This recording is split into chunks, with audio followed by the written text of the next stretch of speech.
हिंदुस्तान के इतिहास में पहली बार किसी मुख्यमंत्री ने वो कर दिखाया है जिसे छूने की हिम्मत दिल्ली के गलियारों में भी नहीं हुई। जब देश की सीमाएं असुरक्षित थी और असम की जमीन पर अघोषित कब्जा हो रहा था, तब असम के सीएम हेमंत बिस्वा शर्मा ने तुष्टीकरण की राजनीति को पैरों तले कुचलकर असम में एक नया इतिहास लिख दिया है। जिस हेमंत बिस्वा शर्मा की सरकार ने घुसपैठियों को देखते ही गोली मारने यानी शूट एट साइट का आदेश दिया, जिस पर मियां मुसलमानों के लिए इविक्शन ड्राइव चलाने के आरोप लगे, जिसने पॉलीगोमी एक्ट लाकर शरीयत एक्ट को चुनौती दी, अब वही हेमंत बिस्वा शर्मा ने खुलेआम ऐलान कर दिया है कि असम में SIR के जरिए 4 से 5 लाख मियां वोट काट दिए जाएंगे।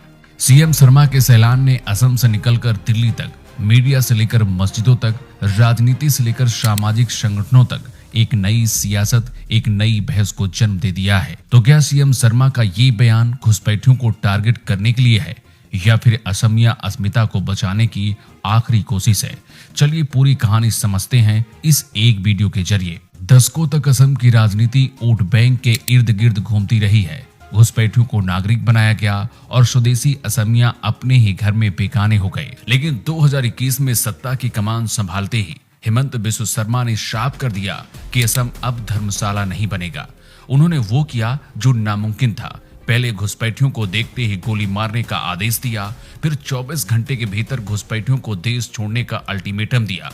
ये सिर्फ एक आदेश नहीं थे, ये उन ताकतों को चेतावनी थी जो भारत की अखंडता और एकता को चुनौती दे रहे हैं। हेमंत बिस्वा शर्मा ने खुले मन से डंके की चोट पर कहा है कि SIR के जरिए 5 लाख मियां वोटों को कचरे के डिब्बे में फेंक दिया जाएगा, यानी उनके नाम काट दिए जाएंगे।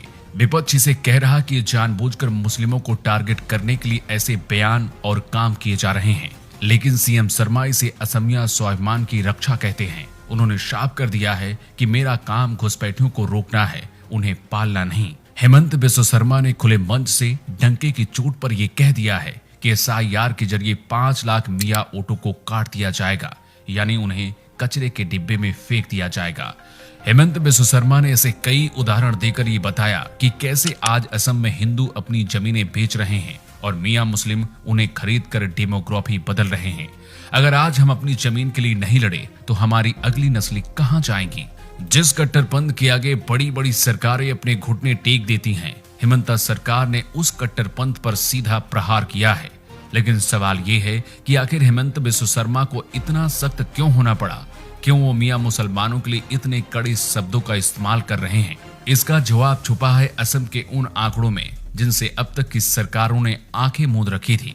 दरअसल सीएम शर्मा का दावा कि असम की 35 से 40% आबादी अब पूर्वी बंगाल मूल के लोगों की हो चुकी है, यानी मियां मुस्लिमों की हो चुकी है।